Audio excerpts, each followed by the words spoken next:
Hello there and welcome back to another video. Today we are going to talk about patch 10.2.7 Darkheart, which is the final patch of the Dragonflight expansion. This patch has a ton of features, and in this video we're going to go through everything that is coming in this brand new patch. But before we jump into that, guys, just want to thank the sponsor of this video, and that is Starforge Systems. This video was created on a Starforge Systems PC, the best PCs in the universe, with premium quality and impeccable attention to detail and white glove service at an accessible price point. All Starforge Systems PCs are built by hand in Austin, Texas by experienced builders who are passionate about what they do. Every computer you buy comes with a full 2-year parts and labor warranty. Starforge are always releasing limited run builds, so keep an eye out for awesome custom limited run computers. And Starforge are now offering custom cases and plate lights, whether you want to build the PC yourself or take your Voyager Pro PC to the next level. So special thanks for Starforge Systems for powering and sponsoring this video. So click the link below to find out what they have to offer. And if you are wondering, their logo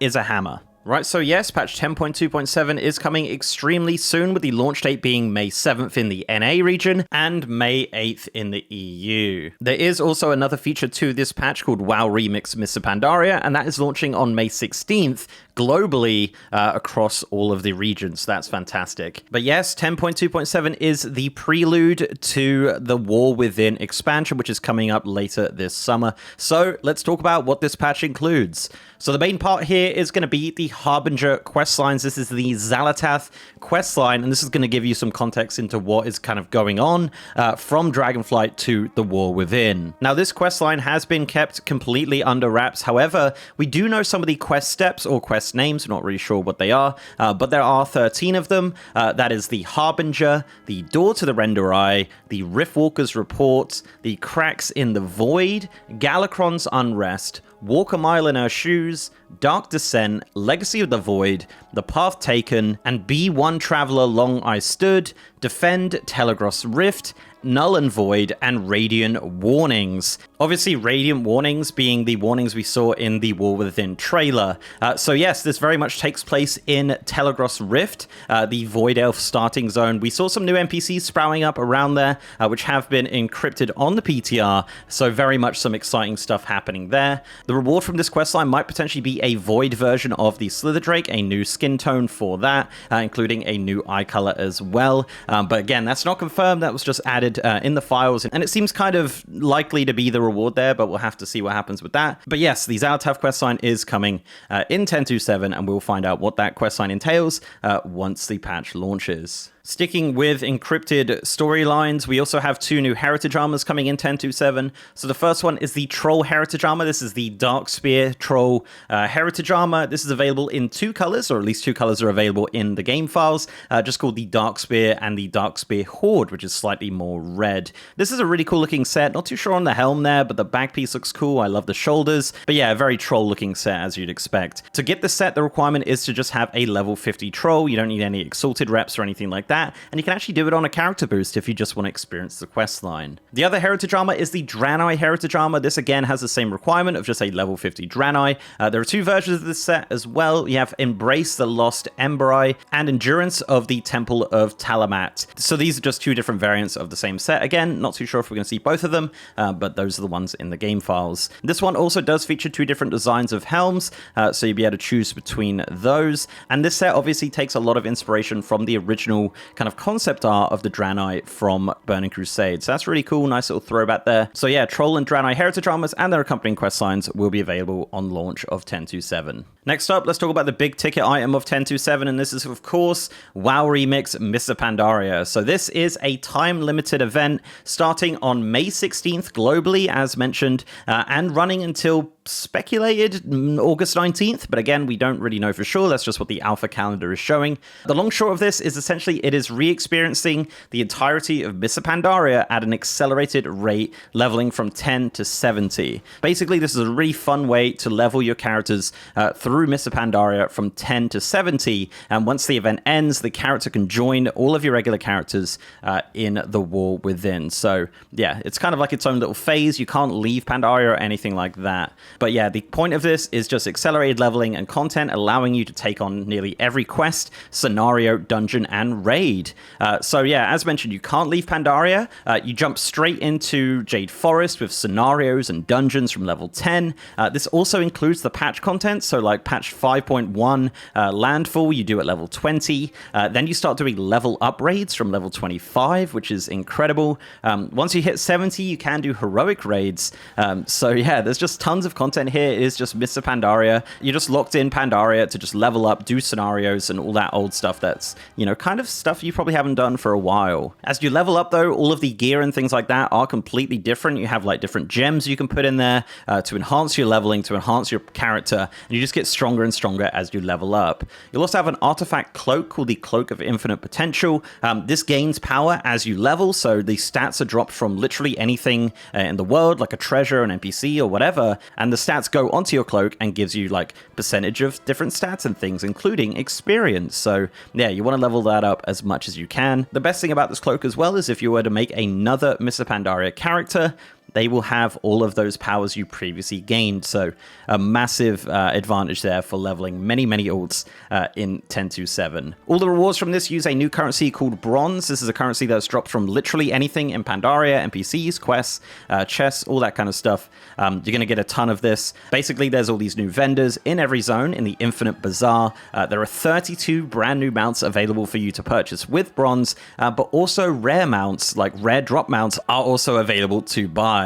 Also transmog Ensemble, so you have like recolors of the trading post set, you have a new Shadow Pan set, you have all of the questing sets from Pandaria, all of the class sets from all the raids on all difficulties, and potentially the Tusk of Manaroth will also be available to purchase with Bronze. Also toys from Mr. Pandaria, pets, and there are just a ton of achievements linked to this. But yes, WoW Remix Pandaria is definitely the big kind of feature of 10.2.7. It's going to be great. We're going to be able to level a ton of characters super quick, do all of the old kind of Pandaria raids and things like that. I'm really looking forward to it, being able to get some of those rare mounts a bit more easily through buying it with Bronze is going to be really nice as well. So yeah, just a kind of separate leveling experience coming on May 16th globally, which is also very exciting. So more global releases, please, Blizzard. So if you do want to see like a whole video going over all the details and all the specifics, I do have it on the channel. I'll link it down below. Yeah, I went over every detail of this over the kind of like testing weekend. So if you want to check that out, I'll leave a link below in the description.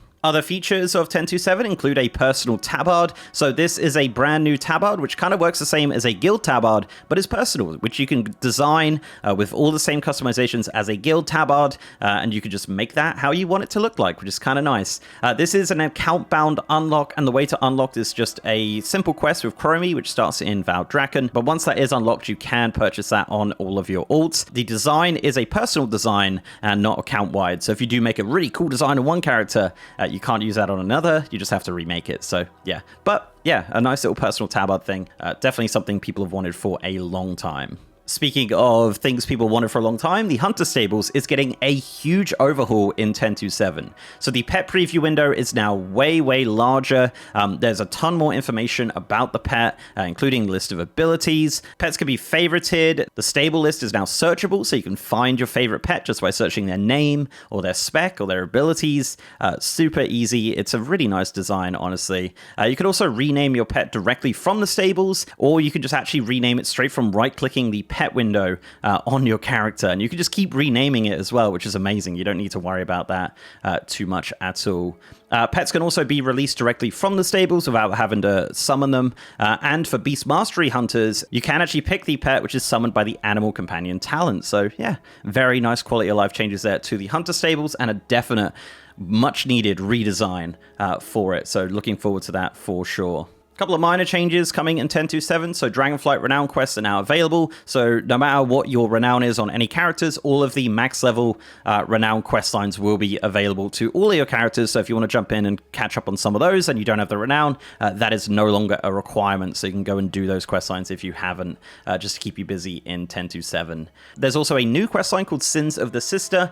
This is started by Malfurion in the Terrace of the Moon in Bel'ameth. I believe it's for both Alliance and Horde. This is a level 70 questline. I'm not going to give too much away, but it is a story quest about Korolev's sister, and it does actually reward a toy at the end, and this toy spawns like a flower and a cute little storm. But yeah, very good questline. Definitely read all the quest texts there. A bit heavy, but yeah, certainly a good questline for sure. Bit random though, but yeah, just kind of thrown in there. It's called Sins of the Sister.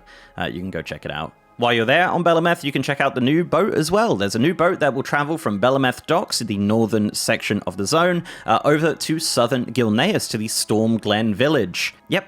Not too sure why, but, you know, that's fun. You could go check that out if you like. And, you know, obviously Alliance only, I'd imagine, as it's Gilneas. But yeah, if you want to go and take a fun little boat ride from Bel'ameth to Gilneas, that is now something you can do in 10.2.7. So it's nice to see those docks being used, for sure. Another feature you can expect in 10.2.7 is a new filter for the Premade Group Finder. I know add-ons probably do all of this already, but now you can do it by default. You can pick specific dungeons, whether your role is available in a group, whether none of your class is already in the group, whether a tank or healer is already in the group, the minimum Mythic Plus rating, and the difficulty, and a bunch of other filters as well. Just a ton of different options you can use with the Premade Group Finder to find groups a bit easier from 10.2.7. So a nice little quality of life change there. As mentioned, it is something that add-ons do use, but now you can just get rid of another add-on and go from the default if that works for you. Also as well, ensembles. So when you're inspecting an ensemble from 10.2.7, it'll actually show you all of the items included in that bundle, so you can actually view each item independently. This is a great change. We've needed this for a very long time.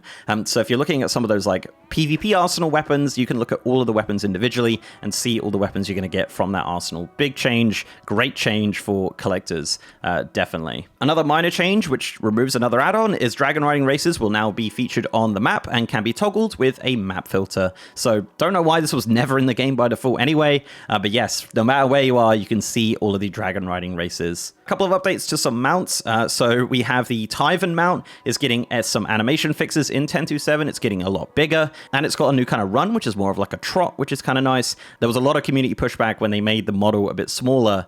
So yes, now from 10.2.7, it is big again, so that's exciting. Also, B-mounts and similar mounts to the B-mount are now running on the ground instead of hovering in the air when they're idle and moving around, which is kind of nice. This is obviously just to accommodate like dynamic flight when that comes in from the War Within pre-patch. And finally, some incredible, unbelievable customization changes coming in 10.2.7, and that is, of course, 6 new hair colors for the Cold Tyrann. And there we go. That is everything coming in 10.2.7 Darkheart. As mentioned, it launches very soon, or is already launched, depending on when you watch this video. But very excited for the Xal'atath questline. I think it's going to be an absolute banger. Curious on the Troll and Draenei Heritage Armors. Miss a Pandaria remix is just going to keep me busy for a very long time. And just some like nice minor changes coming in as well, which is really nice as we roll into pre-patch. That'll be actually the next patch after this one is going to be the War Within pre-patch, which is crazy to think that Dragonflight is over. Absolutely madness. But guys, thank you very much for watching. Let me know down below what you think of patch 10.2.7 Darkheart. Are you going to be playing it? Are you going to continue season 4? War Within pre-patch coming very soon as well, so looking forward to that. So if you like this video, guys, please do leave a like on it and subscribe to the channel if you haven't already. If you want to support me outside of YouTube, I'm also on Patreon and I'm on Twitter at MrGMYT, and I have a partner Discord channel as well. And as mentioned, I am streaming on twitch.tv/MrGM. I've been streaming a lot of the War Within alpha testing. It has been so much fun. So if you want to check me out, breaking the alpha, finding new stuff, having a great time over there, guys, seeing what's coming up with the War Within, I'm over there on twitch.tv/MrGM every single day. And with that, guys, I'll see you next time.